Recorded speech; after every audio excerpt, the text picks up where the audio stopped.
base, o sea, la forma de trabajarlo es exactamente igual a lo que estuvimos viendo en equilibrio, con la única diferencia que vamos a incorporar los conceptos ácido-base. Hay distintas formas de definir un ácido y una base, ya lo vamos a ir analizando, y tienen características bien marcadas. Fíjense que la mayoría de los productos, por no decir todos, los productos de limpieza son bases. ¿Por qué creen ustedes que puede ser eso?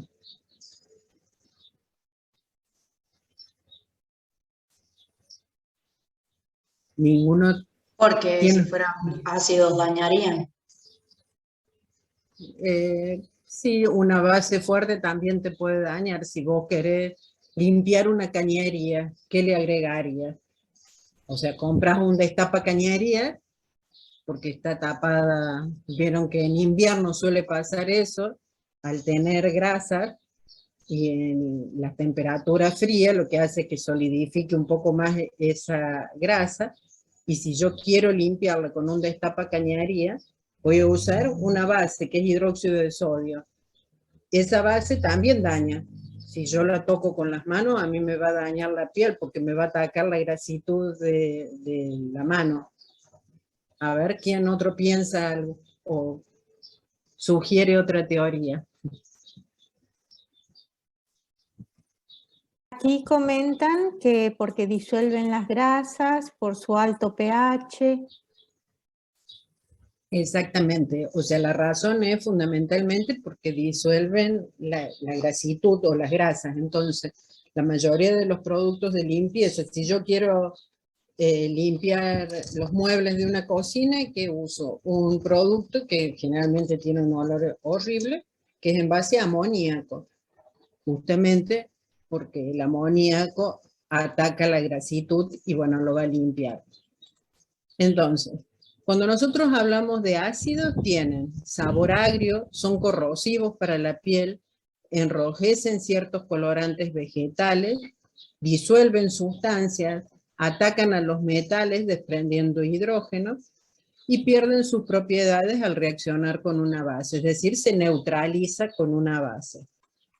La base que tiene sabor amargo, aunque el sabor agrio lo podemos, de los ácidos lo podemos ver en algo, en el limón, por ejemplo. El sabor amargo de las bases como que no lo percibimos tan fácilmente. Son suaves al tacto, pero corrosivos con la piel, o sea, me van a atacar la piel. Dan color azul a ciertos vegetales, precipitan sustancias disueltas por ácidos, disuelve grasas, pierden sus propiedades al reaccionar con ácido. O sea, como dije recién, se neutralizan con un ácido. Ahora bien, ¿cómo definimos los ácidos y las bases? El primero en definirlo fue Arrhenius, que en el 87 publica su teoría de disociación iónica. Él vio en ese momento que había sustancias o electrolitos que en disolución se disociaban en cationes y aniones. Entonces, definió a un ácido como la sustancia que en disolución acuosa produce protones, mientras que una base es una sustancia que en disolución acuosa produce oxidrilos. Los electrolitos, nosotros ya los estuvimos viendo cuando vimos soluciones, cuando vimos las características de las propiedades coligativas, hablamos de electrolitos fuertes. ¿Y qué son los electrolitos? O sea, cuando hablamos de un electrolito es un compuesto que se ioniza, es decir, se va a separar. ¿Cómo es la disociación de un ácido? ¿O cómo planteamos la disociación de un ácido? En general hablamos del ácido como un anión y el protón. En disolución acuosa se va a disociar en ese anión y en el protón. Por ejemplo, el ácido clorhídrico, y fíjense acá que nosotros en este caso lo representamos por una sola flecha y en un solo sentido. ¿Por qué? porque este ácido es un ácido fuerte o un electrolito fuerte que se va a disociar en solución acuosa totalmente en aniones cloruro y protones. Lo puedo representar de esta manera o también lo puedo representar así, es decir, en lugar de indicar que está en solución acuosa, reacciona con agua y expresarlo de esta manera, es decir, cloruro y iones hidróneo.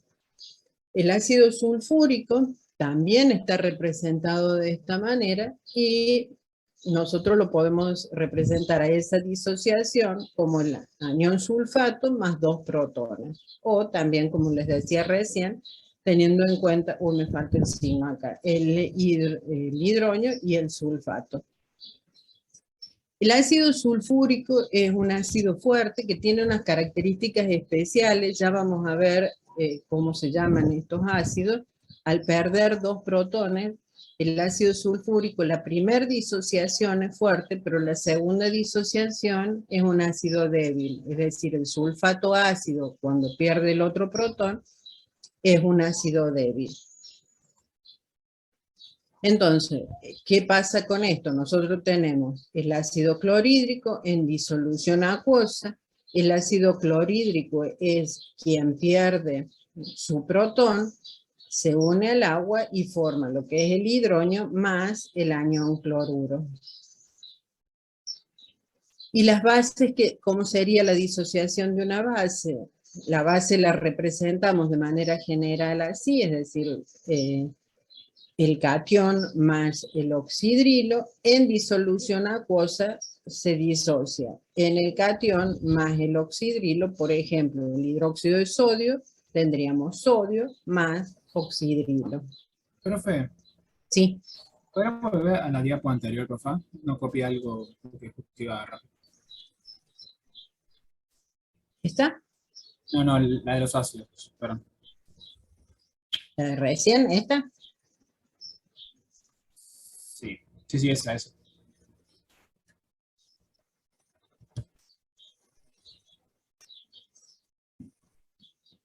está, profe. Bien.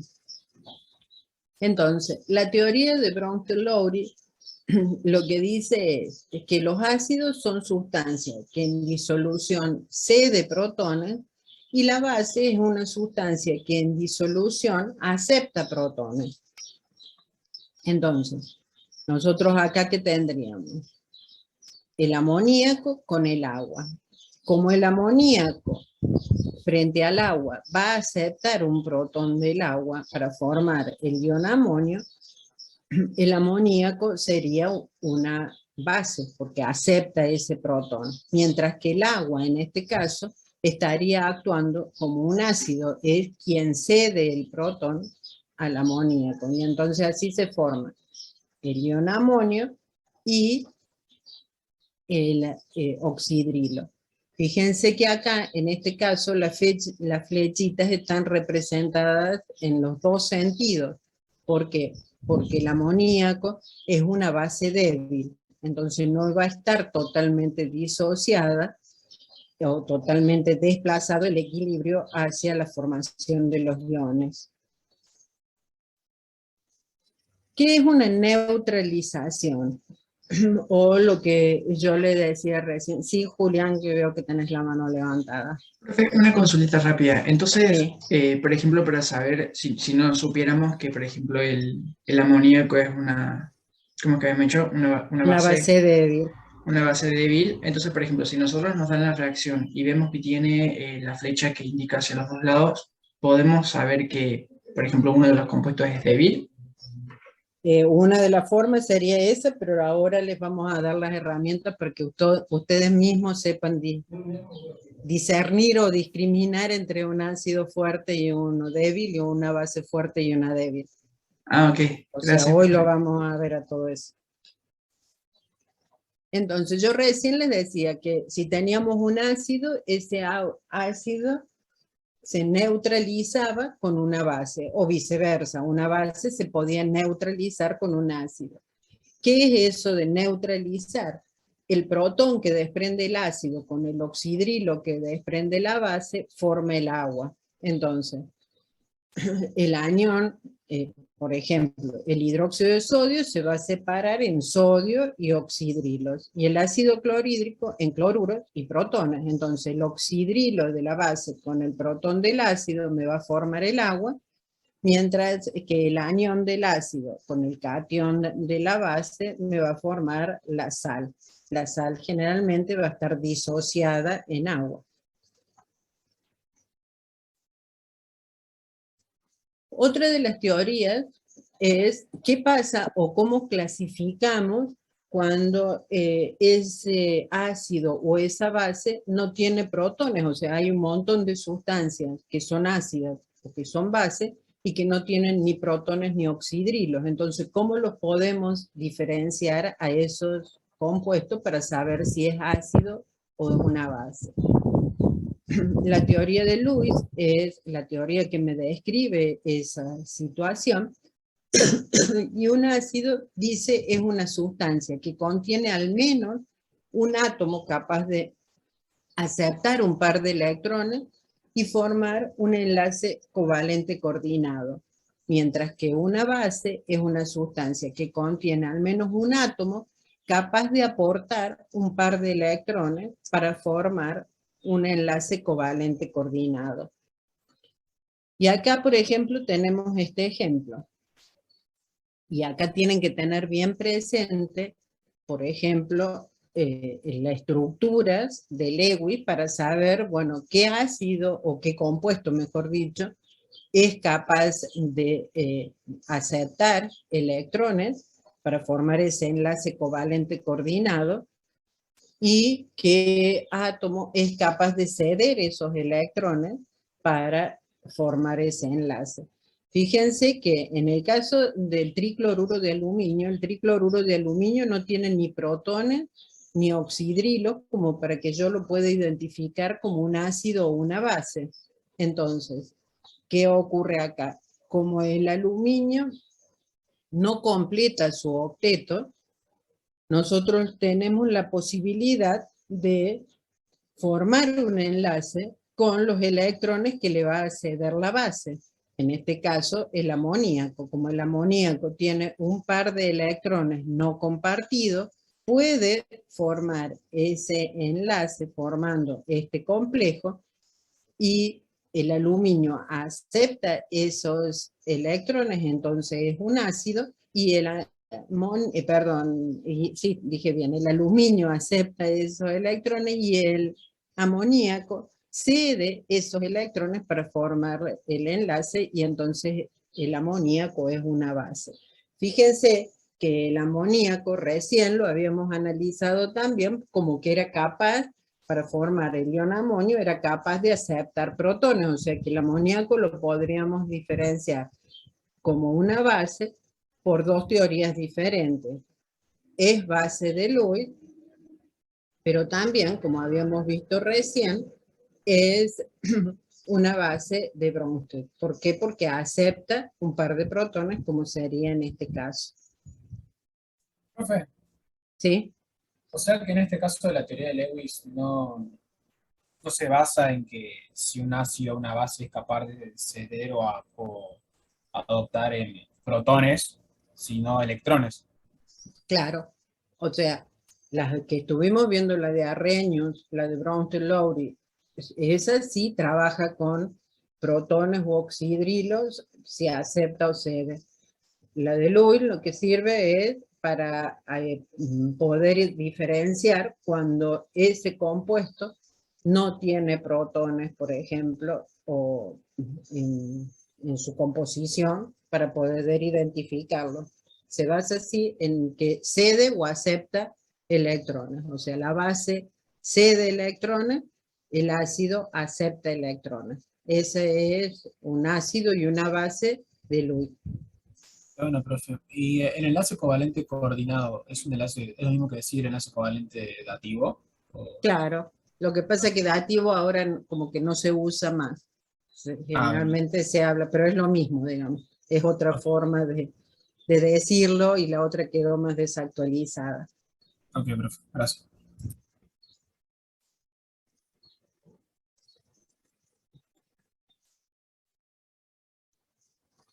¿A qué le llamamos par ácido-base conjugado? Siempre que una sustancia se comporta como un ácido, es decir, que cede protones, hay otra que se comporta como una base, acepta los protones. Entonces, cuando nosotros hacemos esa distinción, decimos que cuando un ácido pierde protones, el compuesto que se forma va a ser la base conjugada. Mientras que cuando una base captura esos protones, el compuesto que se forma va a ser un ácido conjugado. Lo vemos en un ejemplo. Nosotros dijimos recién que el amoníaco frente al agua formaba el ion amonio y oxidrilos. El amoníaco es quien acepta el protón del agua, entonces el amoníaco sería una base. El compuesto que se forma a partir de esta base es el ion amonio. El ion amonio sería el ácido conjugado de esta base. El agua cedió su protón, entonces está actuando como un ácido.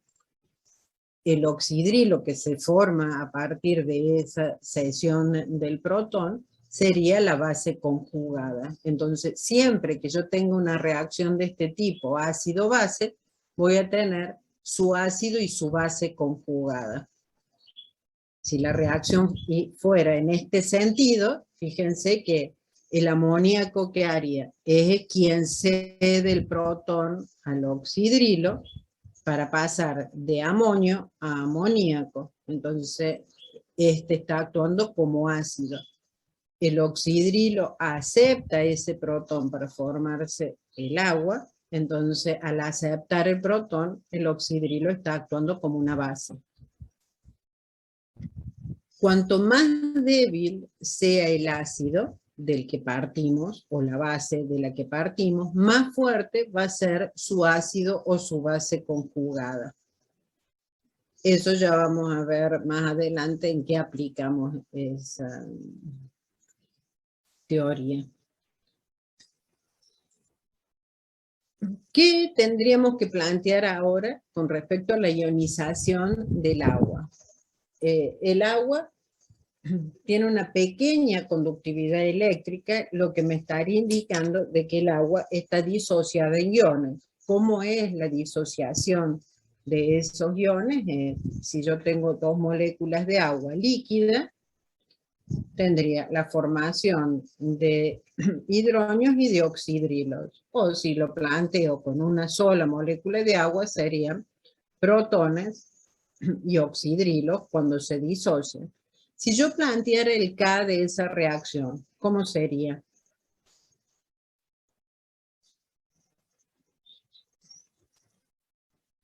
¿Ninguno se acuerda? La de H3 o más Claro. por el oxidrilo dividido el agua elevado al cuadrado. ¿Pero esto está bien? ¿El agua elevado al cuadrado?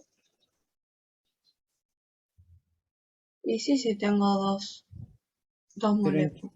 ¿Y en qué estado de agregación está el agua? Ah, están en el líquido.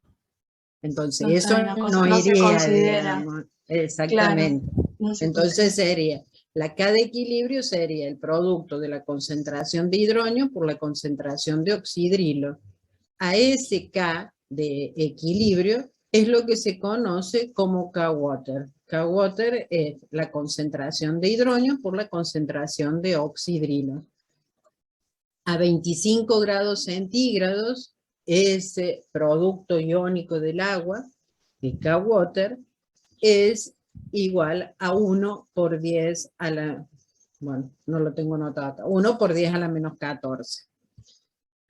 Entonces, si ustedes se fijan acá, yo tengo una molécula de agua que actúa como ácido, mientras que la otra me va a actuar como base, porque este pierde su protón y se forma el oxidrilo, mientras que este gana un protón y forma el ion hidronio. Entonces, si ustedes ven eso, que la misma molécula de agua puede, o la misma molécula de un compuesto puede actuar tanto como ácido o como base, a eso se le dice que es anfiprótica o anfótera también. O sea, un compuesto que actúa como ácido y como base se le dice que es anfótero. Profe, Sí.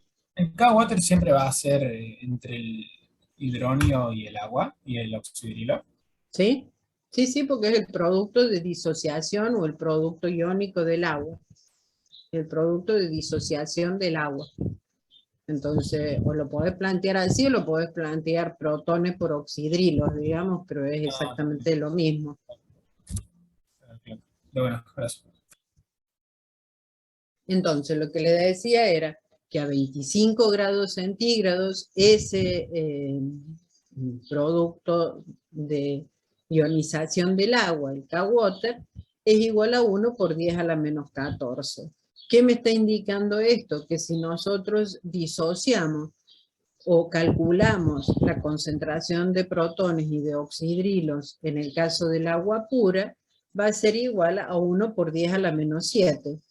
Es decir, la concentración de hidrógeno y la concentración de oxidrilo va a ser exactamente la misma, 1 por 10 a la menos 7. Entonces, acá definimos algo que capaz que ustedes estén familiarizados, lo hayan trabajado en el nivel medio, que es el valor del pH. El valor del pH es una medida de la concentración de oxidrilos que yo tengo en una determinada sustancia. Cuando cualquier tipo de fórmula, digamos, que ustedes tengan definido como P algo, ese P indica menos logaritmo.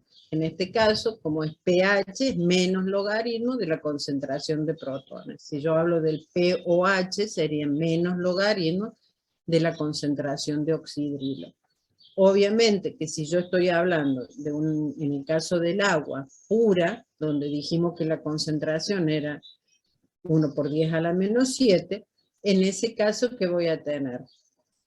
Que el pH va a ser igual a 7. Entonces, en una sustancia pura decimos que el agua tiene un pH de 7, o sea, neutro.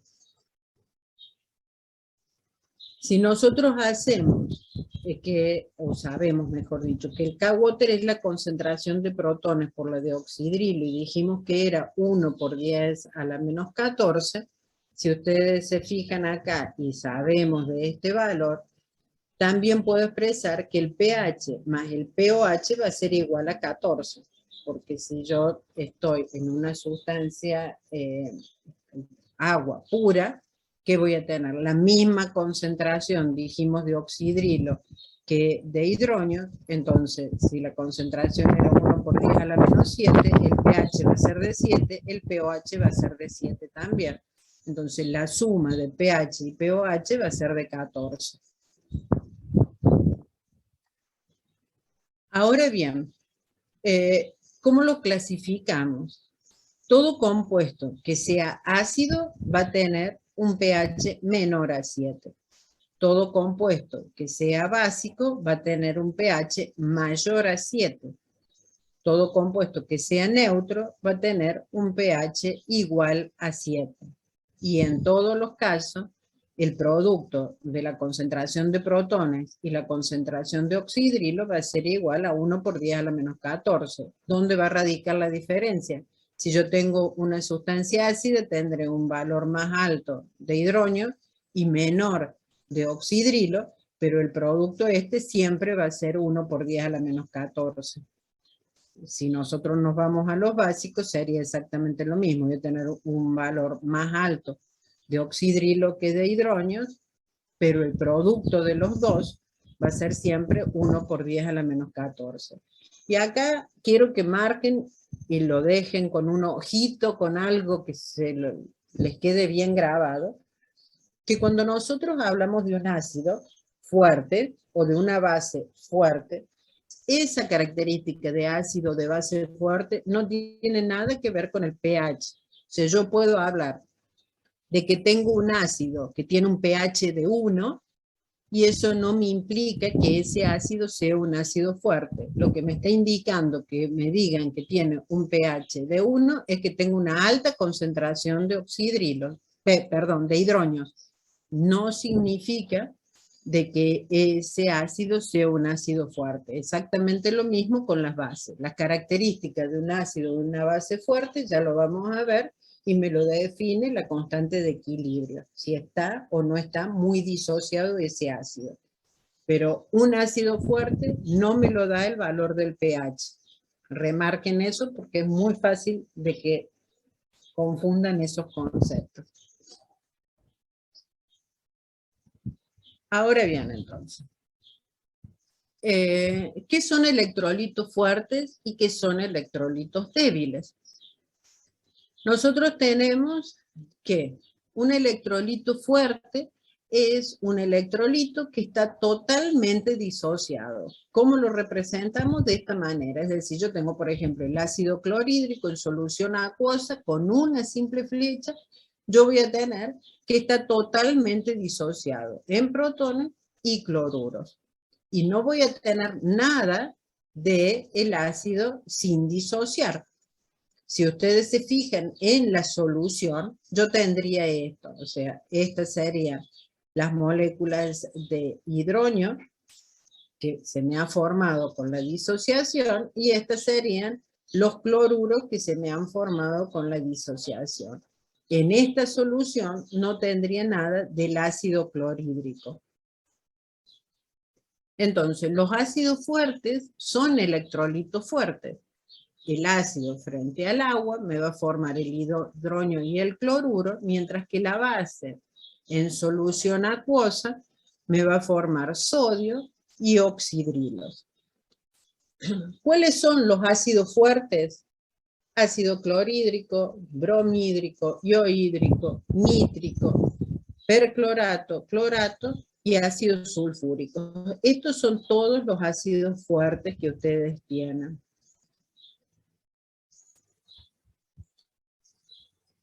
¿Y qué son los electrolitos débiles o ácidos o bases débiles? ¿Qué Profe, están diciendo? ¿Sí? ¿puede volvernos la filmina anterior?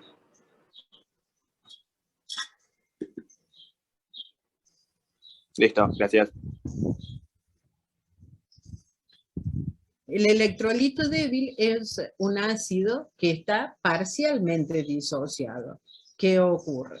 Si nosotros tenemos, por ejemplo, el fluorhídrico, y acá fíjense la flecha cómo está representada, ¿yo qué voy a tener? Fluoruro, proviene de la disociación del fluorhídrico, protones, pero también voy a tener en solución fluorhídrico que no se me disoció, porque ese ácido es débil y no se disocia totalmente. Es decir, el equilibrio, en este caso, no está totalmente desplazado hacia el lado de los productos, mientras que en este caso el equilibrio está totalmente desplazado hacia el lado de los productos. ¿Qué pasa en este caso si yo quisiera plantear la K de equilibrio? ¿Cuánto me daría?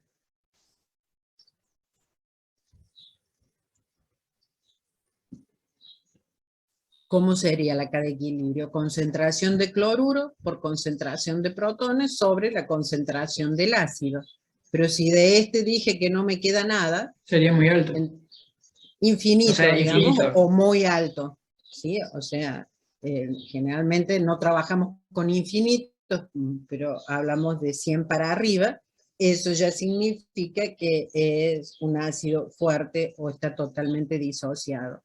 En cambio, en este caso, fíjense que si yo planteara la K, que sería concentración de fluoruro, concentración de protones sobre la concentración del fluorhídrico sin disociar, y en ese caso sí el valor de K tendría un número, digamos. Entonces, si yo viera en la solución, ¿qué tendría?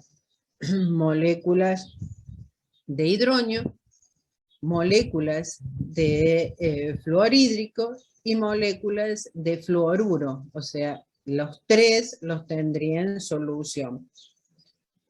En el caso de las bases débiles son también electrolitos débiles. En este caso, ¿qué le plantea? Como una base débil se plantea el fluoruro.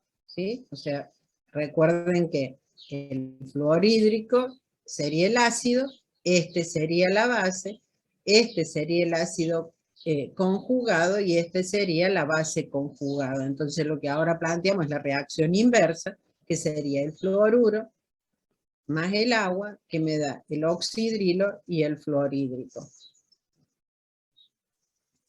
Y ahora vemos, a ver, un ejercicio de aplicación para calcular el pH. Les dice que calculen el pH y la concentración de iones barios, hidronios y oxidrilos de una disolución de hidróxido de bario, que es una base fuerte, cuya concentración inicial es 0,02 molar. ¿Qué tendrían que hacer?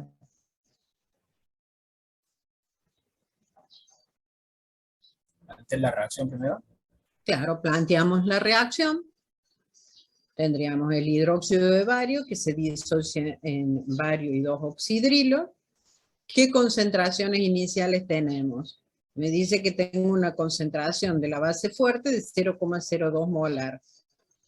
No tengo nada de esto y nada de esto porque recién inicio la reacción o la disociación. ¿Qué pasaría después? Si me dice que es una base fuerte. No queda nada del hidróxido. No queda nada del hidróxido y se me forman lo mismo, porque es 1 a 1 de bario, y se me va a duplicar el valor de los oxidrilos, porque tengo acá 2 oxidrilos, digamos. Entonces, en el equilibrio o al final no me quedaría nada del bario, del hidróxido de bario, sí tengo una concentración de bario y sí tengo una concentración de oxidrilo. Entonces me está pidiendo los valores de las concentraciones de estos 3 iones. Acá ya tendría la del bario y acá ya tendría la del oxidrilo. Y después me pide el pH. ¿Qué tendría que hacer? Con la del oxidrilo puedes sacar el pOH. Claro, una forma es con la del oxidrilo calcular el pOH y después de decir pH más pOH igual a 14 y de ahí despejo el pH, o con la concentración de protones por la concentración de oxidrilo por 1 que es igual a 1 por 10 a la menos 14, calculo la concentración de protones y con eso calculo el pH. O sea, de cualquiera de las dos maneras es exactamente lo mismo y van a llegar al mismo resultado. Entonces, nosotros acá lo que les planteé es con la concentración de hidrógeno por la de oxidrilo, que es 1 por 10 a la menos 14, despejo esta concentración y tengo el valor de la concentración de hidrógeno. El pH es menos el logaritmo de esa concentración, es decir, el pH me va a dar de 12,6. Entonces, a mí me pide concentración de bario, la tengo, las calculé. Concentración de hidrógenos lo tengo, lo calculé. Concentración de oxidrilos también lo tengo, lo calculé acá. ¿Es lógico este valor?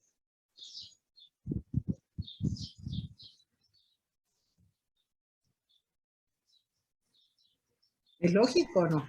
Sí, profe, porque el hidróxido es una base.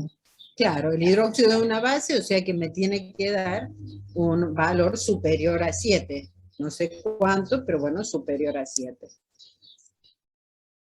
Acá les dice que calculen el pH y la concentración, en este caso del ácido nítrico, con la misma concentración molar de recién. Bueno, ¿qué hacemos? Lo primero es plantear la ecuación de disociación. Me dice que es un ácido fuerte, entonces inicialmente sabemos que tengo la concentración inicial del ácido, pero no tengo nada de la disociación. Cuando se disocia, a mí me va a desaparecer todo el ácido porque es un ácido fuerte, y acá tengo la concentración de hidrógenos y la concentración de nitrato.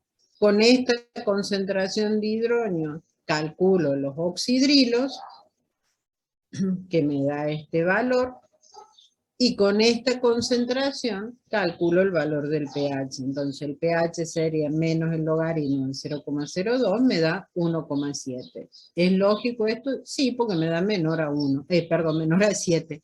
Entonces estoy hablando de un compuesto ácido. Sí, Micaela.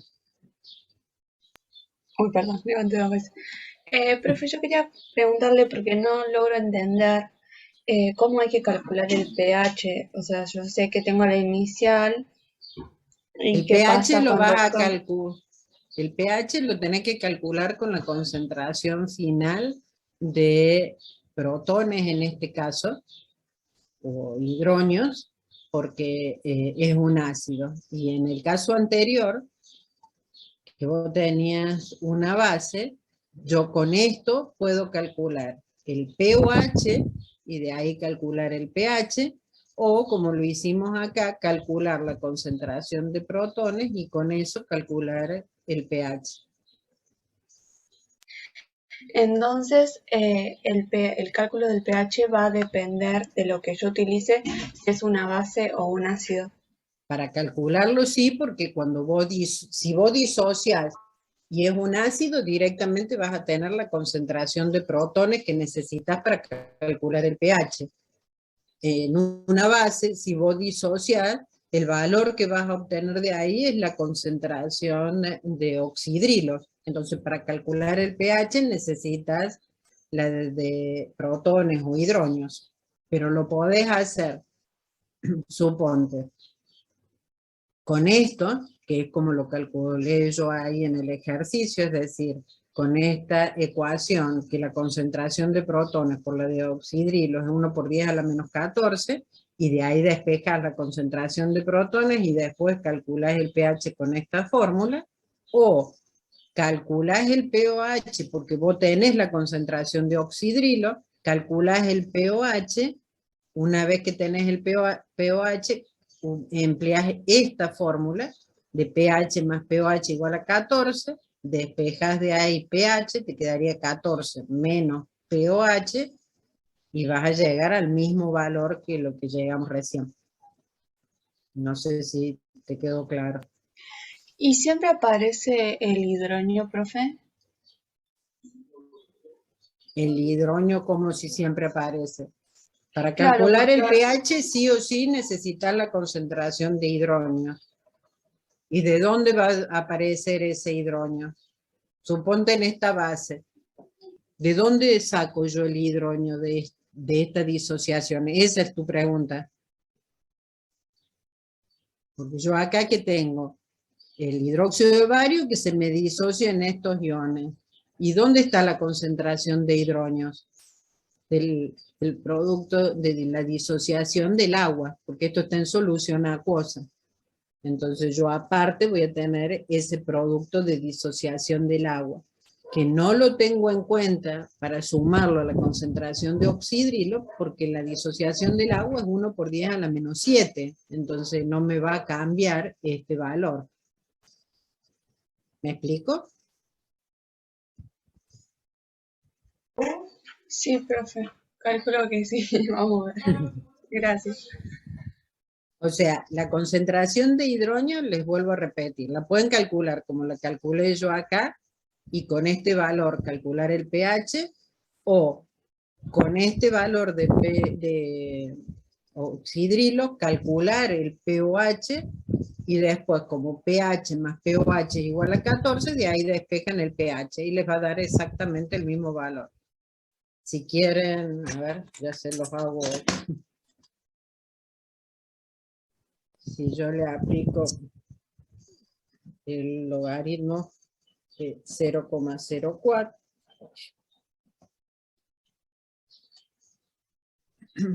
me da 1,3997.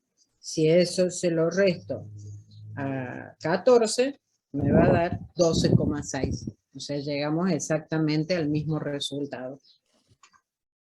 Pero como está en solución acuosa, aparte de esta disociación, nosotros tenemos que pensar que también está la ionización del agua. Entonces, en el caso de la base, el oxidrilo lo aporta totalmente la base, porque la que aporta el agua es despreciable frente a la cantidad que aporta la base, y exactamente lo mismo con el ácido. En este caso, el hidroño lo aporta totalmente el ácido, mientras que el oxidrilo lo va a aportar la disociación del agua. Gracias, Moni. Se me corta internet. Sí. Supongo que interprete que era eso lo que quería decir. Exacto. Bueno, recién ustedes me habían preguntado, bueno, ¿y cómo sé si el ácido es fuerte, si es débil, si lo relaciono con la doble flecha, con una sola flecha? Bueno, lo que vamos a ver ahora es justamente la fuerza de esos ácidos. La fuerza de un ácido depende de la constante de equilibrio, o sea, si yo tengo un ácido con agua, se va a disociar en el anión y en el hidroño. Si yo planteo la K de equilibrio de esa disociación, ¿qué tendría? La concentración de hidroño por la concentración del anión sobre la concentración del ácido sin disociar. Este no iría porque se encuentra en estado líquido, ¿no? Entonces, a esto se lo conoce como constante de ionización, o K ácida. O sea, en lugar de llamarlo Kc como lo veníamos llamando, ahora lo vamos a llamar K sub A, es decir, constante de acidez. Según el valor de esa constante de acidez, hablaremos de ácidos fuertes o débiles. Si ese K ácido es mayor que 100, el ácido es un ácido fuerte y estará disociado casi totalmente. Si el K ácido es menor a 1, ese ácido es un ácido débil y estará parcialmente disociado. Por ejemplo, el del fluorhídrico que habíamos visto recién. Otro ejemplo sería el ácido acético, el componente del vinagre. Es un ácido débil y su K ácida es 1,8 por 10 a la menos 5 molar. Y si ustedes se fijan en la guía de trabajo práctico, en el anexo donde tienen las tablas, tienen una tabla con las constantes de acidez de distintos ácidos y las constantes básicas también. Recién habíamos dicho de que teníamos, por ejemplo, estos son toda una serie de ácidos débiles donde la fuerza del ácido va disminuyendo desde el fluorhídrico al cianhídrico. Y la base conjugada de esos ácidos, ¿qué habíamos dicho? Si el ácido era un ácido fuerte, su base conjugada va a ser débil y así sucesivamente. Entonces, si nosotros partimos del fluorhídrico, que es el más ácido de todos estos, su base conjugada, el anión fluoruro, va a ser la más débil de todos. Mientras que el cianhídrico es un ácido más débil que el fluorhídrico, su base conjugada va a ser la más fuerte de todas. ¿A qué le llamamos ácidos polipróticos?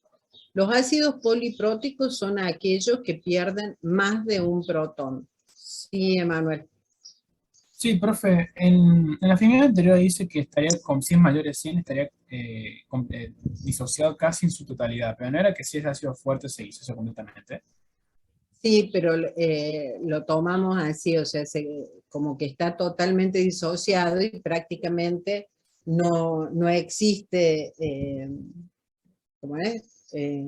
Moléculas en solución del ácido. Generalmente o sea, se dice que es K infinito, o sea, hablamos de esos valores, digamos. claro, o sea, es como que nunca se toma que algo se Claro, porque si no tendrías que hablar de una K infinita. Claro, bien. Bueno, gracias, profe. Entonces, los ácidos polipróticos son aquellos ácidos que pierden más de un protón. Sí, Micaela. Profe, en la diapositiva anterior, en el cálculo de KC, Sí. cómo lo hace? Porque no lo entiendo. Igual que como planteamos la K de equilibrio, que sería la concentración del anión por la concentración del hidrógeno sobre la concentración del ácido. El agua no entra porque el agua está en estado líquido. Es lo mismo que veníamos trabajando con la K de equilibrio. ¿Y en qué interviene K? Como K. Hay La K, K y la... esto, en lugar de llamarlo Kc, como lo veníamos llamando, ahora, como es la constante de ionización de los ácidos, lo llamamos Ka. A esto lo llamamos Ka ahora. Pero es lo mismo, lo planteas exactamente igual que como planteábamos la constante de equilibrio. Para calcularlo es exactamente lo mismo y va a tener todo lo que vimos ayer de que se influye la presión, la temperatura, las concentraciones de reactivos y de productos, o sea, todas estas propiedades que estuvimos viendo ayer también aplican acá. Simplemente la cambiamos. ¿Se acuerdan que ayer cuando cerré la clase les dije que había un montón de formas de llamarla a la K de equilibrio? Nosotros ayer vimos Kc y Kp. Kc era porque estaba calculada en base a las concentraciones. Kp porque estaba calculada en base a las presiones. Pero después yo les dije, bueno, tenemos K-water, K-ácida, K-básica, K de hidrólisis. O sea, hay distintas, KPS, hay distintas formas de llamarla a la constante dependiendo la disociación de la que estemos trabajando o el equilibrio con el que estemos trabajando. Entonces se calcula exactamente igual que el Kc, por eso acá está marcado así, que a esto lo llamamos constante de acidez o K ácida, pero la calculas como lo veníamos haciendo, el producto de la concentración de los productos sobre la concentración, en este caso, del ácido sin disociar o de los reactivos. ¿Te quedó más claro? Sí, profe, gracias. ¿Y qué significa que sea una base conjugada? Lo di recién. Sí, pero no estoy tan O sea, agotada en el sentido de ya pasada información. y lo que falta todavía. Sí, Bueno, o sea, la base y el ácido, estos serían los dos reactivos. Si esta base recibe un protón, forma el ácido conjugado. Como se dio un protón, está actuando como un ácido y lo que forma es su base conjugada. Esos son, y yo lo que les decía acá, que es lo que está anotado acá abajo, es cuanto más débil sea el ácido, más fuerte va a ser su base conjugada o viceversa. sí, Ahora sí, sí. gracias, profe, sí.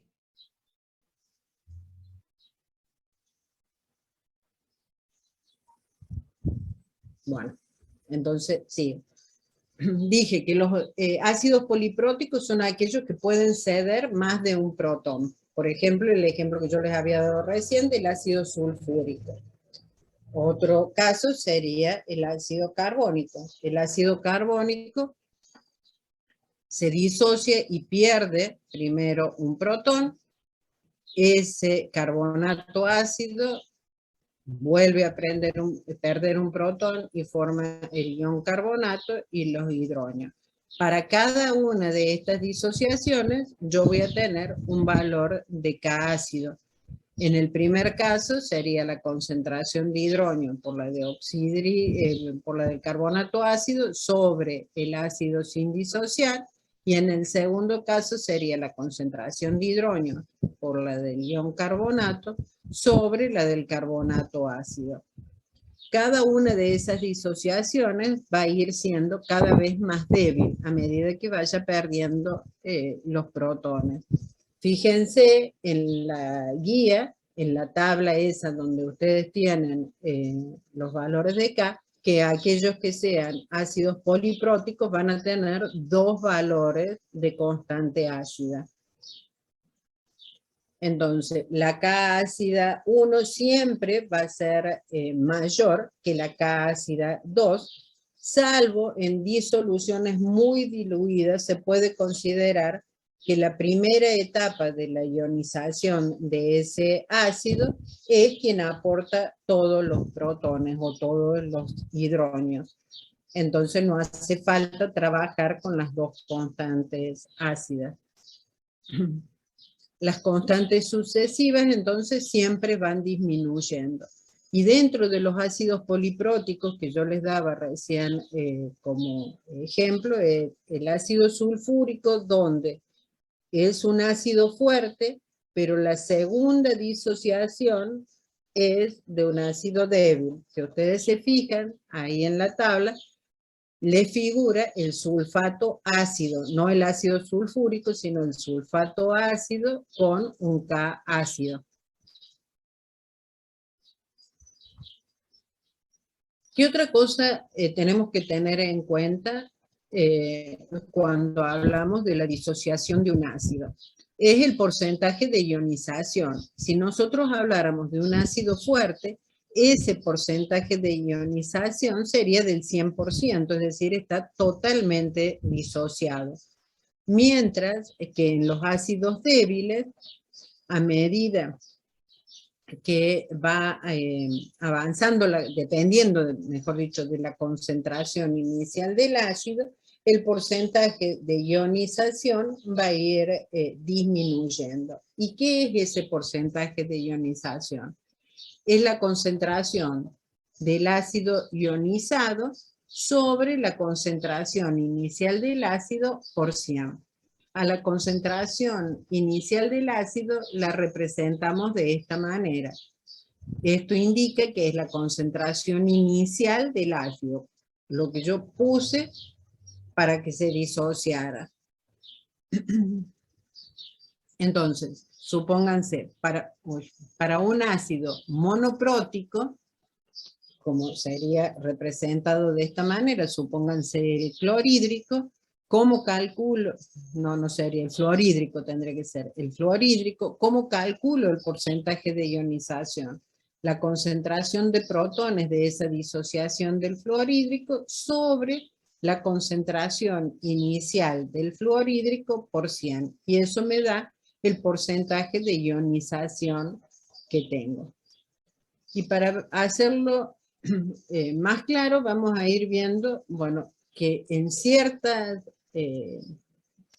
oportunidades, dependiendo de las concentraciones que tenemos, nosotros podemos despreciar ciertos valores para hacer más fácil el cálculo. ¿Qué podemos despreciar? Supongamos que tenemos un ácido como el ácido acético, que es un ácido monoprótico. El ácido acético se me disocia en el anión acetato y en hidronios. ¿Cómo sería el K ácido? Sería la concentración del anión por la concentración del hidronio sobre la concentración del ácido sin disociar. Este valor, el 1,8 por 10 a la menos 5, sale de la tabla que ustedes tienen ahí en la guía.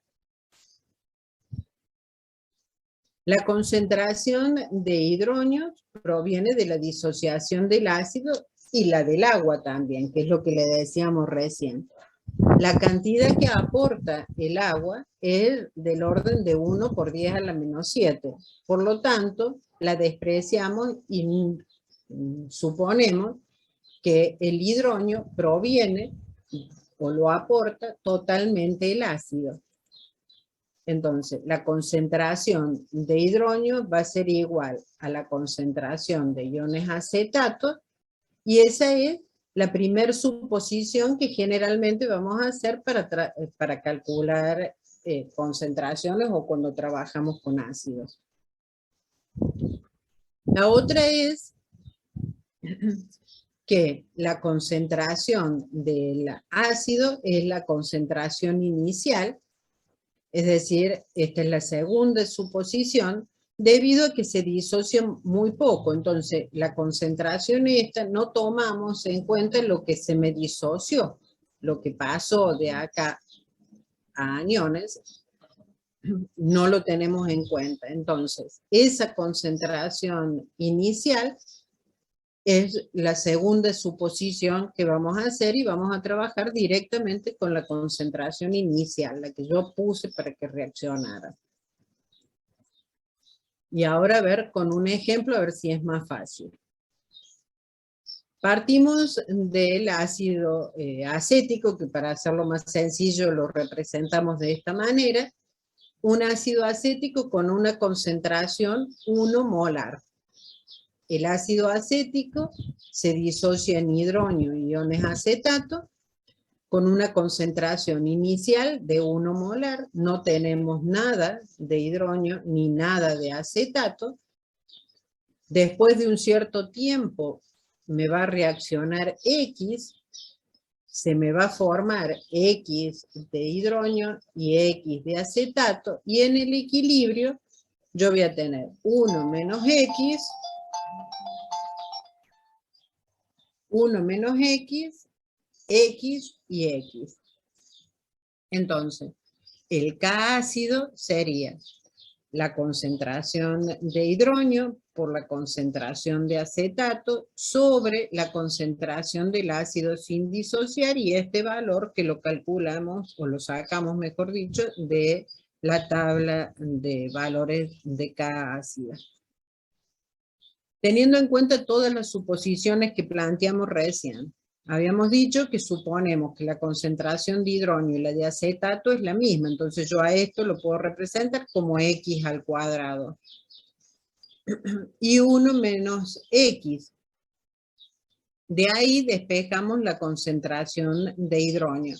Esta X yo la puedo despreciar porque digo que es directamente la concentración inicial del ácido. Entonces esa sería mi segunda suposición o aproximación.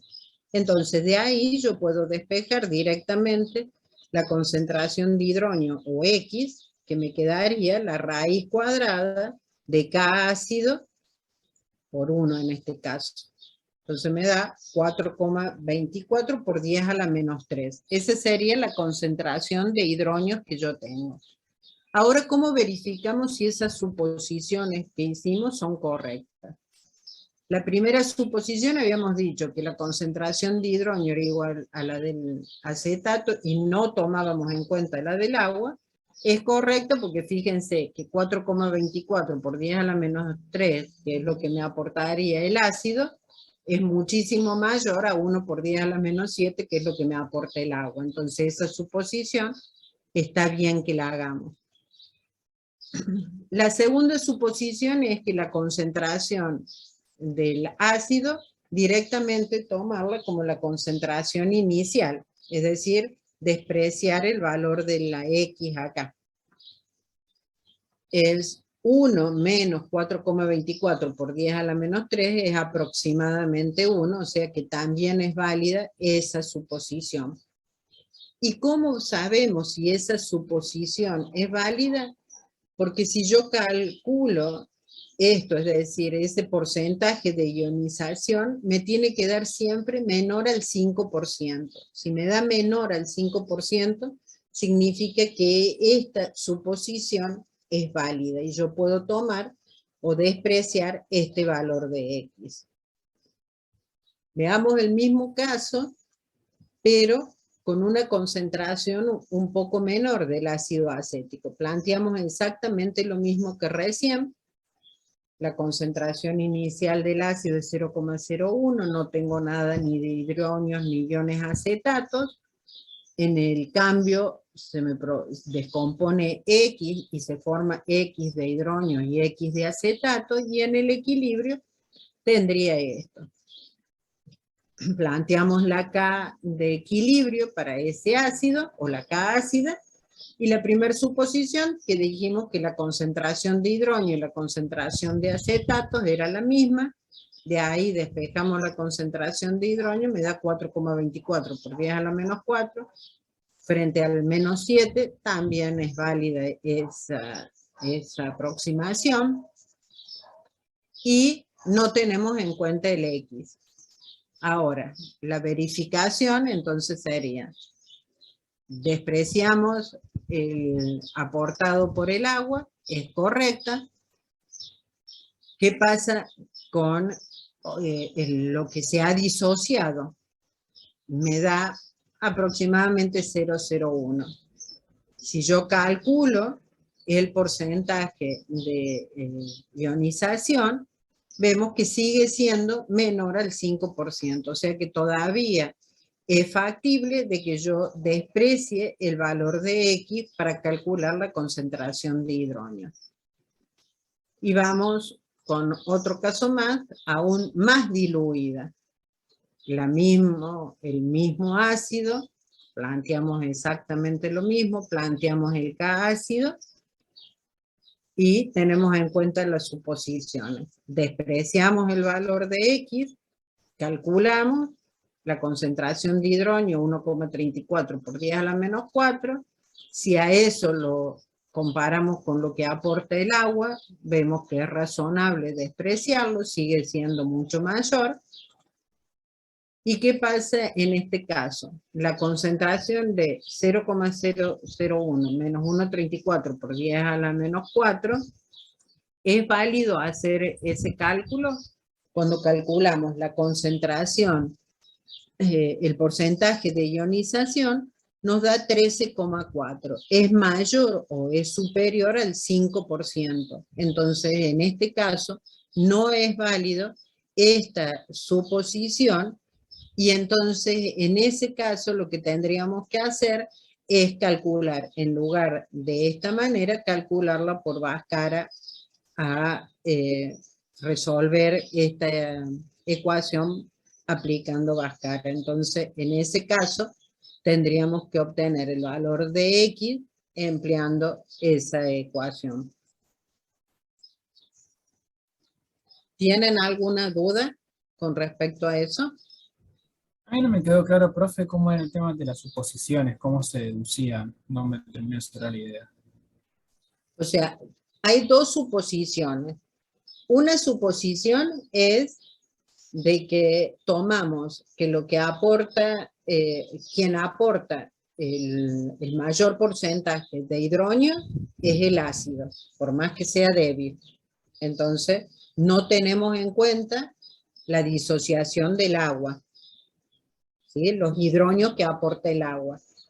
Entonces, en este caso, por más que sea diluida, esa suposición siempre es válida. Entonces, siempre tomamos que la concentración de hidrógeno me la aporta todo el ácido, por eso que esta concentración va a ser igual a esta, y es esto al cuadrado que está planteado acá.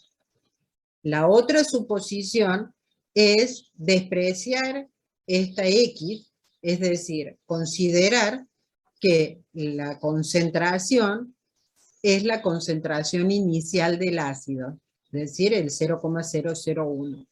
Esa va a depender de la concentración de ácido con la que nosotros estemos trabajando.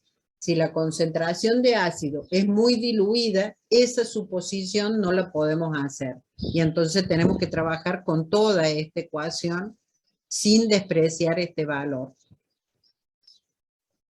¿Ahora entendiste? Sí, va cayendo eso.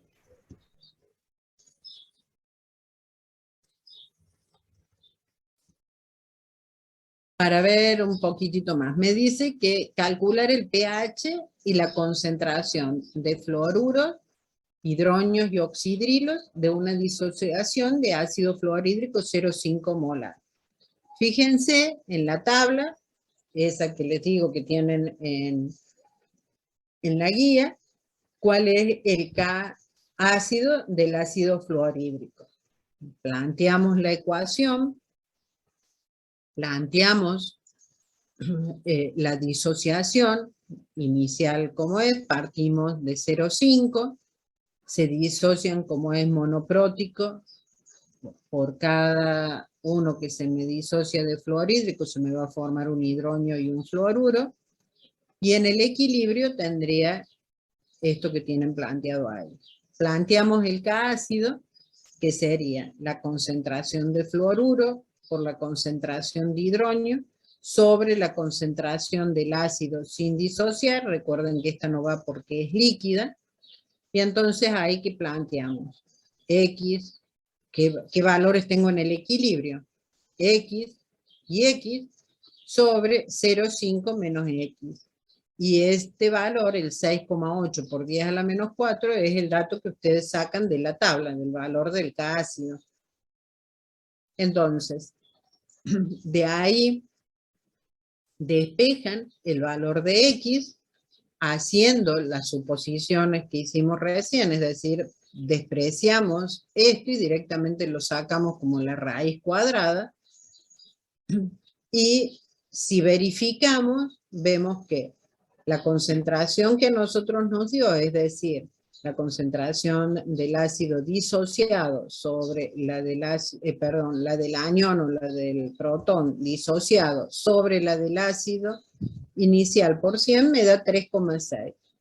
Ese valor me da menor al 5%, lo que me implica que despreciar este valor y considerar la concentración inicial del ácido fue válida.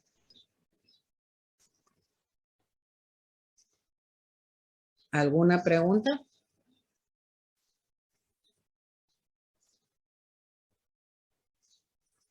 Sí, Micaela. Profe, ¿qué pasa si en el caso de que me dé mayor al 5%, habría otra forma de calcularlo o No más lo o menos puedo así? No lo puedo despreciar y lo calculan por Bhaskara, que es lo que les decía recién. ¿Sí? O sea, me quedaría acá x al cuadrado sobre 0,5 menos x. Entonces, cuando llevo este miembro para acá, me va a quedar una ecuación x al cuadrado más bx más c igual a 0. Y de ahí tengo que despejar x.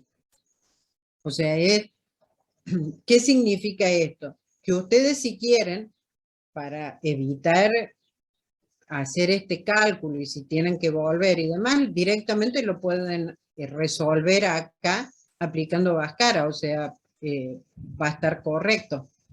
Esto es para simplificar el cálculo, nada más. Sí habías levantado la mano, Julián, no sé si... No, era justo para preguntarle si casi lo mismo que pregunté al compañero. O sea que es únicamente como una forma más fácil de resolver el ejercicio, únicamente en el caso que dé menor al 5%. Claro, exactamente. Porque el otro, si no, tenés que hacer bastantes cálculos más. Exactamente. O sea, es una simplificación del cálculo. Si ustedes a lo mejor, bueno, evitan hacer este cálculo y verificar si es menor al 5% para volver a recalcular en el caso de que les dé mayor y directamente lo resuelven por Bhaskara, va a estar bien. Esto simplemente es una forma de disminuir la cantidad de cálculos que uno va a hacer. Bueno, entonces, la concentración de hidronio la tengo porque como es un ácido directamente me la da acá. La concentración de fluoruro también la tengo, va a ser la misma que la cantidad de hidronio, pero me pide la concentración de oxidrilo. Como es un ácido, entonces, ¿de dónde vienen los oxidrilos? De la disociación del agua. Entonces, como yo conozco la concentración de hidronio, la concentración de oxidrilo la despejo de acá y me da un valor de 5,56 por 10 a la menos 13 molar sería la concentración de oxidrilo. Entonces todo esto que es lo que está en rojo es lo que me pedía el cálculo.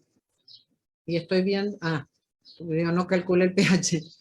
Y me pedía también el valor del pH. El valor del pH, ¿con qué lo voy a calcular? Con la concentración de hidronios que tengo acá. Entonces el pH sería menos el logaritmo de los 0,018, me daría un pH de 1,74. Fíjense que dijimos que es un ácido débil este ácido, el fluorhídrico, es un ácido débil que tiene una K ácida de 6,8 por 10 a la menos 4, pero si yo le calculo el valor del pH me da 1,74, o sea, bastante bajo en valores de pH para el ácido, ¿no?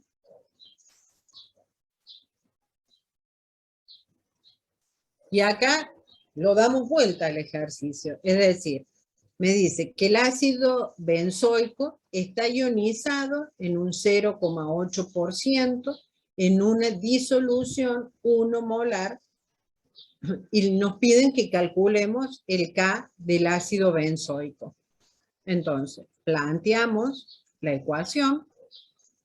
El ácido benzoico que se me disocia en el anión benzoato de hidronios. El K ácido sería de esta manera: concentración de benzoato sobre la de hidronios sobre la del ácido sin disociar. Pero ¿qué datos me está dando acá? Que la disociación o el porcentaje de ionización de ese ácido es de 0,8. Entonces, ¿qué voy a calcular acá? El valor de X. ¿Y X qué va a ser? La cantidad o la concentración del hidronio y del benzoato que están disociados. Entonces, si nosotros de ahí despejamos el valor de X, me da 8 por 10 a la menos 3. Entonces, ahora planteamos la ecuación. Inicialmente a mí me dice que tiene una concentración de 1 molar. No tengo nada de hidronio ni nada de benzoato. En el cambio, se me disoció esta cantidad. ¿Por qué? Porque a mí me dice de que yo en el equilibrio tengo, de acuerdo a esta ecuación, 8 por 10 a la menos 3 de hidronio y 8 por 10 a la menos 3 de benzoato. Entonces, haciendo esta resta, sabemos que el ácido benzoico, sin disociar, lo que me quedó sin disociar sería el 0,992. Si yo reemplazo ahora todos esos valores en la constante de equilibrio, entonces calculo el valor de la constante de equilibrio, que me da 6,4 por 10 a la menos 5.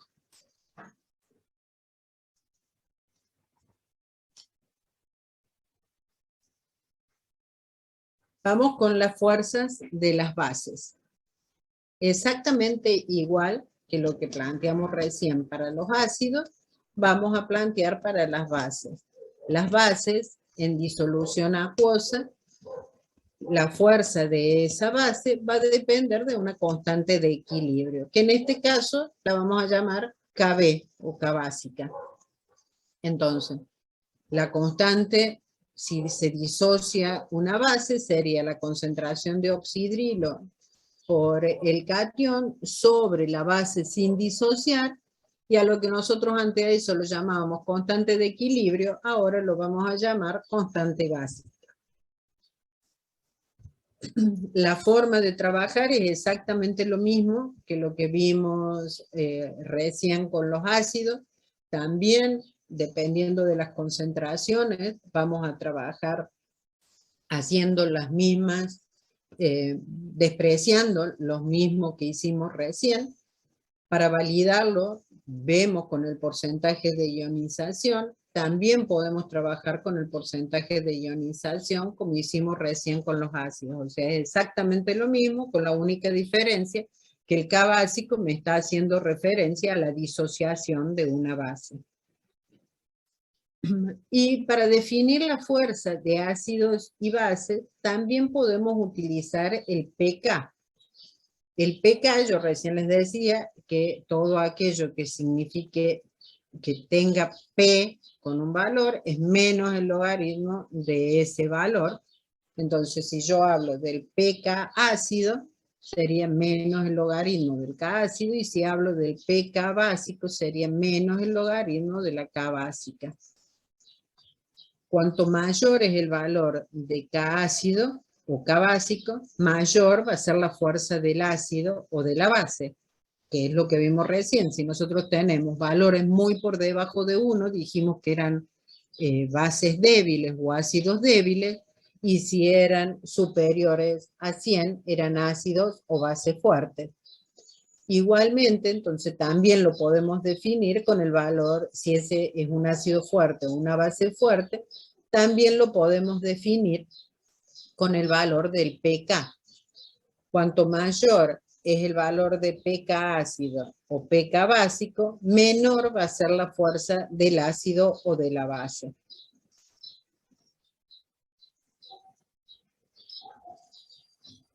Y a ver si hacemos un ejercicio de aplicación para el caso del amoníaco. El amoníaco, como lo habíamos clasificado, como una base. Me dice, ¿cuánto es el pH de una disolución? 0,075 molar de amoníaco. Planteamos la reacción de disociación. La disociación del amoníaco sería que del amoníaco se forma el ion amonio y se forman oxidrilos. Me dice que tengo una concentración inicial de 0,075. Entonces, inicialmente tengo la concentración esa. Se disocia una X cantidad, que no sé cuánto es, para formarse la misma cantidad de amonio y oxidrilo. Y en el equilibrio tendría 0,75 menos X, X y X. Planteo el valor de K. En este caso K básica sería concentración de amonio sobre la concentración de oxidrilo, perdón, por la concentración de oxidrilo sobre la concentración de amoníaco, y reemplazo por todos los valores en el equilibrio. Desprecio también el valor de X, por eso lo calculo como la raíz cuadrada. Entonces la concentración de amonio y de oxidrilo es 1,16 por 10 a la menos 3, con el producto de las concentraciones de los iones que forman el agua, despejo la concentración de hidrógeno para poder calcular el pH, y de esa manera calculo el pH y me da 11,06. El pH para una solución de amoníaco 0,075 molar. Y una cosita, les vuelvo a decir, esto lo podemos calcular de esta manera, o puedo calcular el pOH con este valor y después, sabiendo que pH más pOH es igual a 14, de ahí despejo el valor de pH y llegamos exactamente al mismo valor.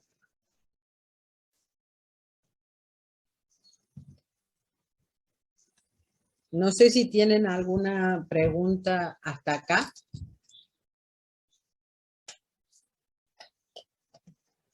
No, profe, todo claro. Bueno, me alegro que les quede todo claro. Como recomendación, estudien todo esto, porque la clase que viene la complicamos un poquito más, entonces tengan bien claro cómo trabajamos con cada una de las K. Y ahora sí, ¿qué factores afectan la fuerza de un ácido? Y les prometo que es el último tema que les doy. La polaridad del enlace, la fuerza del enlace, la estabilidad de la base conjugada, son los factores que afectan o que vamos a analizar para poder distinguir un ácido fuerte de un ácido débil. La polaridad del enlace, si tengo una molécula que contiene protones, si está muy polarizado, transfiere un protón si el enlace S está muy polarizado. Pero esa polaridad del enlace hay que tenerlo en cuenta, por ejemplo, cuando nosotros trabajamos con todos los ácidos que forman los halógenos. ¿Qué es lo que creen ustedes? Sabemos que la electronegatividad del flúor es la más alta de todos estos halógenos. Entonces, el flúor va a retener, o el enlace entre el flúor y el hidrógeno va a ser mayor o menor que la del yodo y el hidrógeno. Va a ser mayor. Va a ser mayor. Entonces, ¿qué es lo que va a ocurrir en ese caso? El fluorhídrico va a ser un ácido débil. El flúor lo tiene tan agarrado al protón que se va a disociar muy poquito. Entonces, el fluorhídrico va a ser un ácido débil. Entonces, tiene que ver con la fuerza del enlace. Los enlaces muy fuertes se disocian con más dificultad que aquellos enlaces más débiles. Y también con la polaridad del enlace. En este caso, como el enlace es muy polar y está unido el flúor directamente al hidrógeno, no se va a disociar fácilmente. Entonces, este compuesto, el fluorhídrico, es un ácido débil, mientras que los otros tres son ácidos fuertes, porque al disminuir la electronegatividad del halógeno, no lo toma tan fuertemente al protón, y por ende el protón se desprende fácilmente. Entonces, el clorhídrico, el bromhídrico y el iohídrico son ácidos fuertes.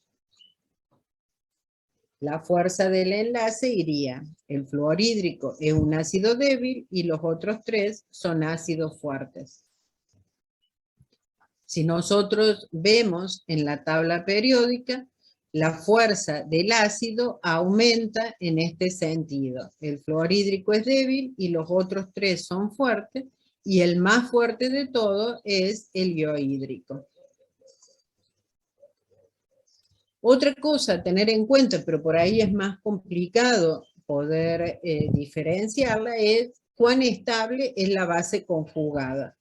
Cuanto mayor es la estabilidad de la base conjugada, más fuerte va a ser ese ácido. ¿Qué significa esto? Que cuando se disocie la base conjugada del fluorhídrico, ¿qué va a ser? El anión fluoruro.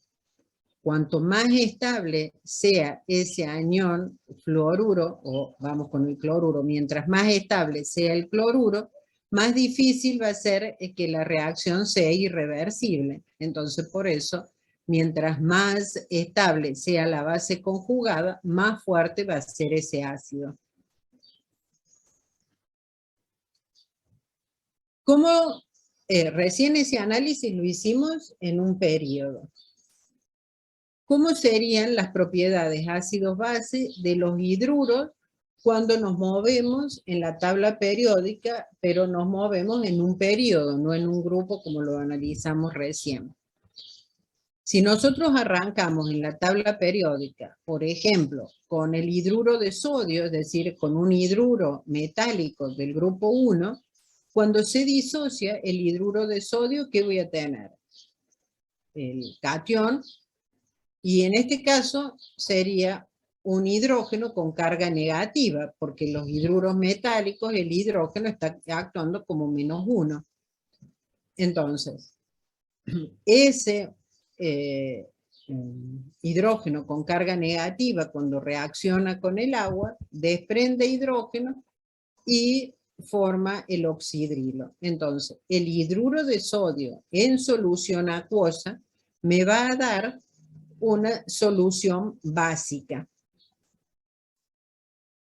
En general, los hidruros metálicos son básicos, o a medida que yo voy avanzando en el periodo, yendo hacia los no metales, voy a ir pasando o que presentan propiedades básicas o muestran propiedades ácido-base hasta llegar a un ácido.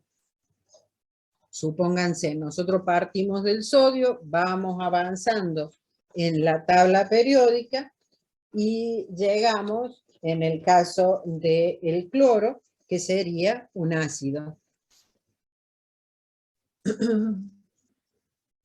Supónganse en el grupo, si nosotros analizáramos en ese mismo que yo les digo del hidruro de sodio, el hidruro de sodio es una base, y en este caso estos tres son ácidos y la acidez va a ir aumentando a medida que yo voy avanzando hacia los elementos más electronegativos. Si aumenta la electronegatividad en un periodo, aumenta la acidez. En cualquier columna de los elementos no metálicos, la acidez aumenta al aumentar el número atómico. Esta comparación que ustedes tienen acá es exactamente la misma que hicimos recién con los halógenos. Yo tengo en el periodo 6 el agua, que dijimos que es anfótera, es decir, puede presentar propiedades ácidas y propiedades básicas. Si sigo bajando, el sulfídrico es un ácido que va a ser más débil que con el seleniuro y con el teleñuro. O sea, a medida que yo desciendo en un grupo, la acidez va a ir aumentando. Si nosotros entonces, resumiendo, vamos avanzando en un periodo, dijimos, supónganse en este caso yo tendría el sodio acá, que el sodio presenta propiedades básicas, el hidruro de sodio, ¿no? Si nos vamos con el silicio, no presenta propiedades ácidas ni básicas, pero la fosfina presenta, es una base débil, el sulfídrico es un ácido débil y el clorhídrico es un ácido fuerte. Es decir, nosotros partimos de una base más fuerte a medida que vamos avanzando en un periodo, o no presenta propiedades ácidas ni básicas, o es base débil y va avanzando la fuerza del ácido. Si nos vamos al grupo, al periodo 2, ocurre exactamente lo mismo. Nosotros partiríamos de un haluro metálico. A medida que vamos avanzando, tenemos que no presenta propiedades ni ácidas ni básicas, es una base débil, el agua que puede ser anfótero y es un ácido débil. Entonces, resumiendo, partimos de bases más fuertes a que no presenten ni propiedades ácidas ni básicas, a que se va a formar un ácido cuando lleguemos a los compuestos no metálicos. Y si nosotros descendemos en un grupo, a medida que descendemos, la fuerza del ácido va a ir aumentando. Lo vimos en este y lo vimos en este. Ahora bien, si tenemos oxoácidos u oxácidos, nosotros lo podemos plantear de esta manera. Nosotros tenemos I unido al oxígeno y el oxígeno unido a un hidrógeno. ¿Qué pasa si ese I es un metal, como por ejemplo puede ser sodio, potasio o magnesio? Debido a la baja electronegatividad que presentan esos metales, se transfieren los electrones totalmente al oxígeno y se forma un compuesto iónico que tiene el oxidrilo y se va a comportar como una base. Nosotros tenemos una diferencia grande de electronegatividad entre el metal y el oxígeno, entonces si esa molécula se rompe, se va a romper en esa unión. Y de esa manera tendríamos que desprende oxidrilo, entonces es una base. Ahora, ¿qué pasa si esa I es un no metal? Por ejemplo, cloro, bromo, nitrógeno. Si el enlace es un no metal, el enlace entre el no metal y el oxígeno no tiene tanta diferencia de electronegatividad, ese enlace va a ser un enlace covalente y tiende a romperse donde la diferencia de electronegatividades es mayor, es decir, entre el oxígeno y el protón. Entonces, en lugar de desprender oxidrilos, va a desprender protones porque el enlace se rompería acá. Entonces, por ejemplo, el ácido nítrico, yo tendría el hidrógeno o el protón y el anión nitrato, y se va a romper desprendiendo el protón. El sulfúrico ocurriría exactamente lo mismo y perdería los protones. Ahora bien, ¿cómo varía esa fuerza en el oxoácido? Para los oxoácidos que tienen el mismo número de átomos de oxígeno, la fuerza del ácido aumenta con la electronegatividad del átomo central, es decir, inverso a lo que ocurría recién, por ejemplo, cuando vimos un enlace en los los ácidos binarios. Entonces, supónganse que nosotros comparamos el ácido clórico y el ácido brómico, tienen la misma cantidad de oxígenos alrededor del átomo central y se va a romper la unión entre el oxígeno y el hidrógeno, y entonces en ese caso va a formar protón más ese anión.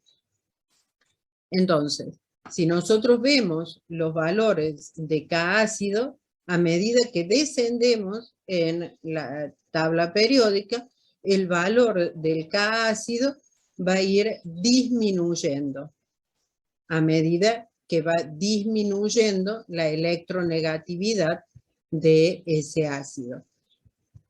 Entonces, en el caso de compararlos en la tabla periódica, si tengo la misma cantidad de oxígenos alrededor del átomo central, la acidez va a aumentar en este sentido, contrario, les vuelvo a decir, a lo que ocurría con los binarios. Ahora, ¿qué pasa si tengo el mismo átomo central, pero difieren la cantidad de oxígenos que tiene alrededor? Por ejemplo, si yo comparo el hipocloroso, el cloroso con el clórico y el perclórico. Para los oxoácidos que tienen el mismo átomo central, la fuerza del ácido aumenta con el número de átomos de oxígenos unidos a ese átomo central. ¿Por qué ocurre eso? Porque se polariza mucho más el enlace hidrógeno-oxígeno. La nube electrónica se concentra entre todos los átomos de oxígeno que tengo alrededor del átomo central y queda más libre el protón y entonces se va a desprender. Entonces, si yo tengo el mismo átomo central, en este caso cloro, a medida que voy aumentando la cantidad de oxígeno, va a ir aumentando la fuerza de ese ácido. Entonces, tendríamos que el perclórico va a ser mayor que el clórico, mayor que el cloroso y a su vez mayor que el hipocloroso. El ácido nitroso va a ser menos ácido que el ácido nítrico. El ácido sulfúrico va a ser más ácido que el ácido sulfuroso. O sea, va a depender de la cantidad de oxígeno que tienen alrededor